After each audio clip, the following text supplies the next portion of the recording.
Hi guys! Welcome to my channel, Tenten Channel. Kung bago ka lang sa akin channel, please hit the button, subscribe button, and like and share. Ayan, small YouTuber lang ba guys. So ayun, for today's video, gagawa lang ako ng update sa aking multifunctional rice cooker. Since napakarami pong nag-comment, humihingi ng updates kung ano na bang nangyari dito, kung gumagana pa ba, kung nangangalawang na ba yung kaldero niya, since nga mura ito, cheap. Multifunctional rice cooker po ito na nabili natin sa Shopee. So, yung aking rice cooker po is 7 months na sa akin. Ayan. And, ayan. So, tara. Tingnan nyo.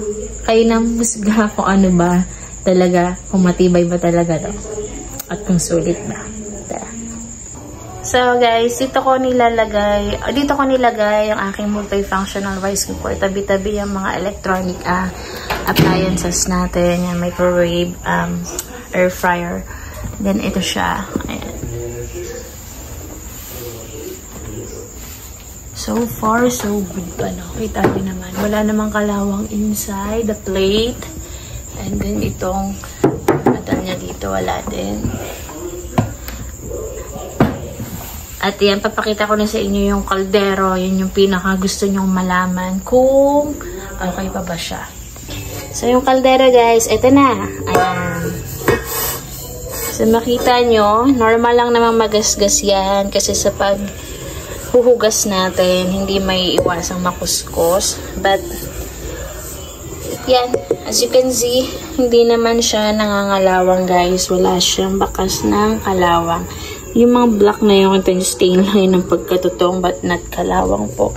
Ayan, okay na okay pa. Goods na goods pa ang ating multifunctional rice cooker. Ayan, 7 months na po siya. Still working. Still ginagamit po namin every day. Ayan. So, syempre, para sure na kung talagang gumagana pa, i-on po natin to. Ayan. So, saksak lang natin. So, ayan, sinaksak ko na, nakita nyo naman, nag-on na. Pindutin lang natin si start. At nakaset na po ito sa rice cook, sa pagluluto ng rice, ayan, sa cook. Nakaset siya ng 45 minutes. Ayan, yun yung standard time niya, pagluluto ng bigas. So, ayan po. Gumagana pa, nakita nyo naman, sulit na sulit po. Ayan, off na natin. So, yun guys, napakita ko na sa inyo na super okay pa ang ating multifunctional rice cooker. Ayan. So, today is October 30. Yan, botohan ngayon. So, very latest yung ating video. Walang harong etchabu.